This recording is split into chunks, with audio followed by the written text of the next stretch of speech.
Welcome back. This is my weekly performance report. Skip all this. If you want to read it, you can. Just kind of tells you a quick overview of what Cup of Coffee Capital is all about. If you're interested, let's get into the good stuff, the stuff that people that know about it care about. I ended the week down 0.25%. Quite the rough start.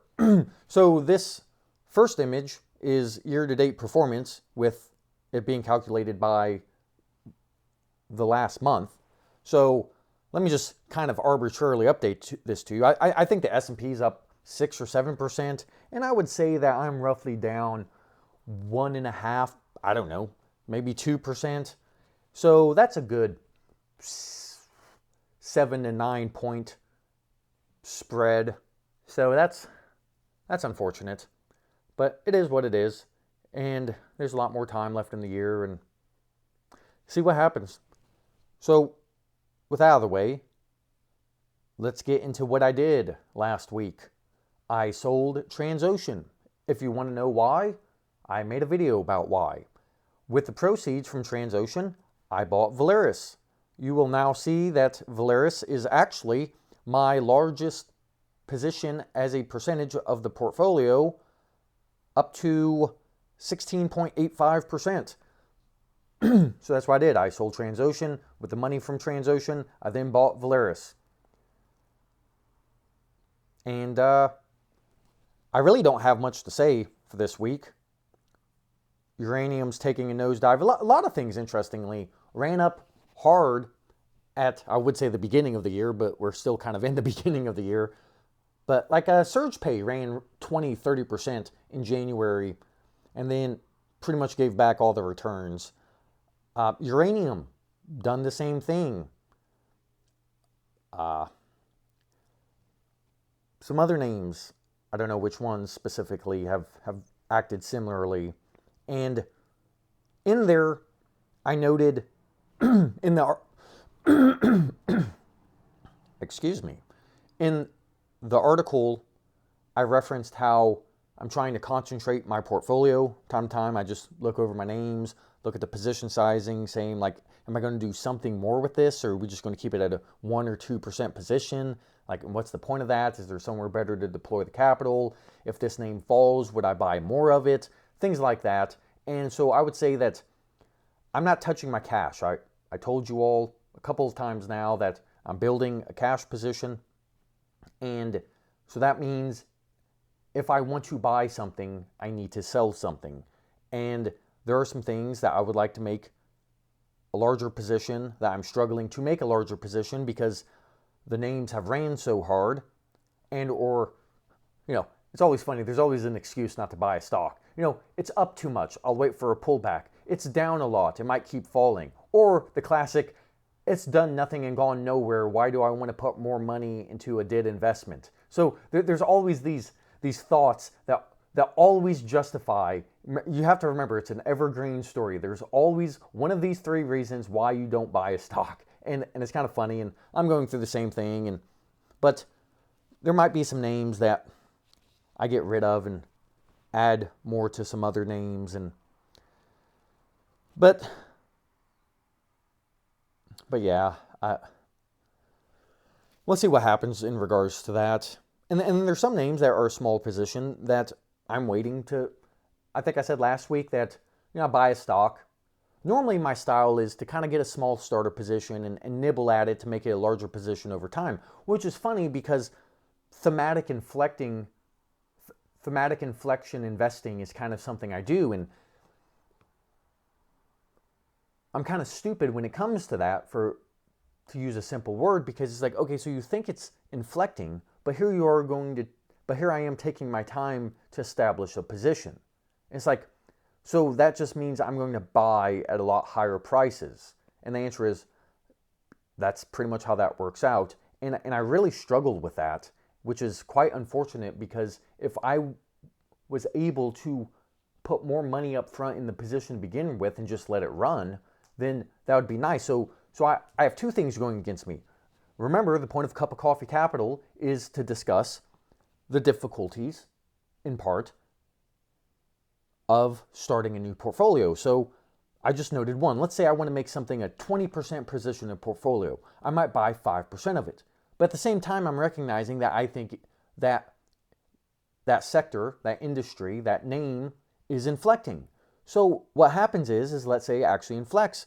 Well, that means for me to make it, to add an additional 15% to that position to make it the full size I want it to, that I'm going to have to be buying at higher and higher prices, which just averages my cost basis. So then maybe that name runs up 100%. But in that 100% run, I finally get my 20% position. But instead of being up 100%, I'm probably only up 20%. Well, the problem with that is then you have a big drawdown.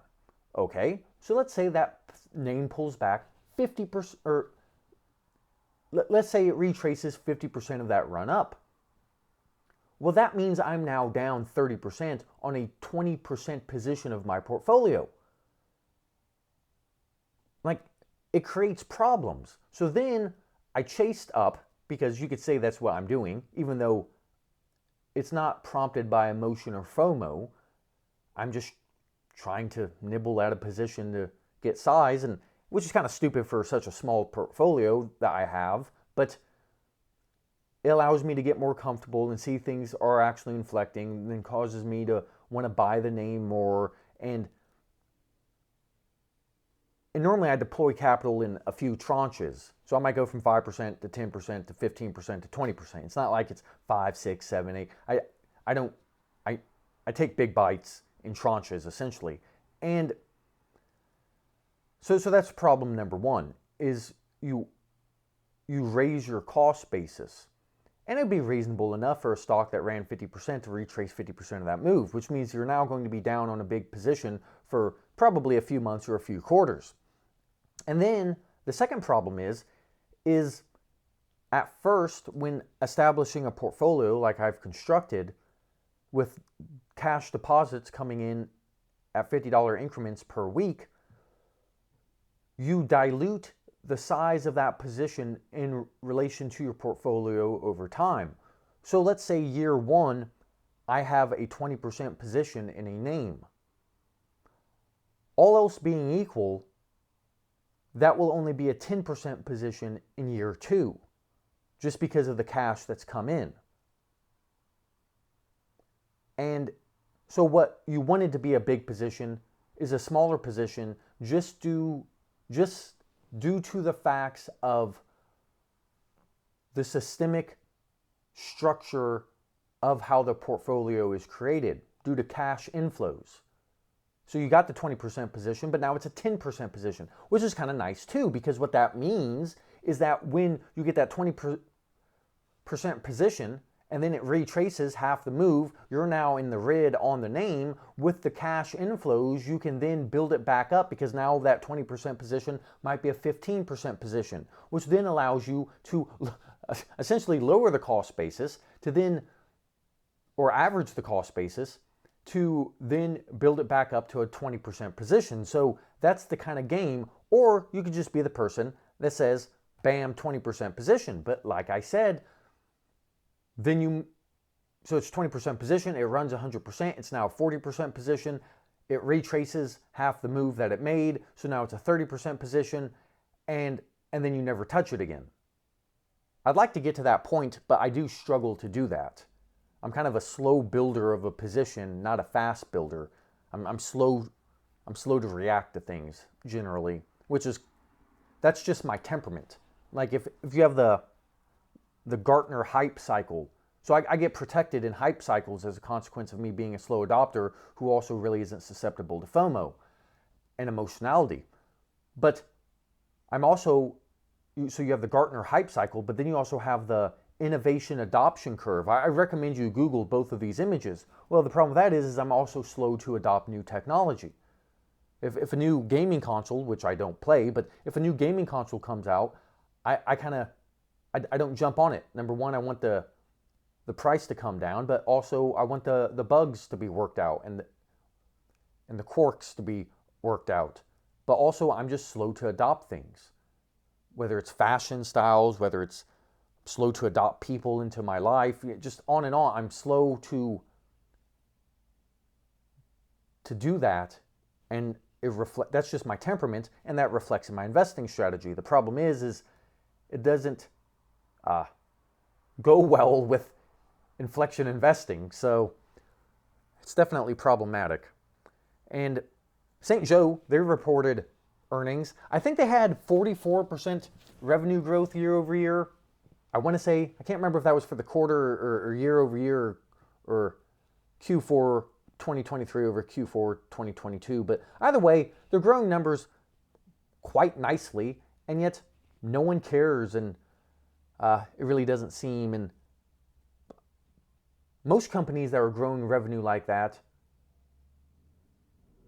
I don't know, seem to have a lot more attention. But I guess real estate in a swamp just doesn't attract that kind of, I don't know, emotional and intellectually lethargic type crowd that's necessary to get a stock to go somewhere. Is what it is, though. I don't have much more to say on this. So, like I said, the only change in my account is, well, besides cash coming in, was me selling Transocean and buying Valaris. So with that, we'll end it there. Thank you for watching, and until next time.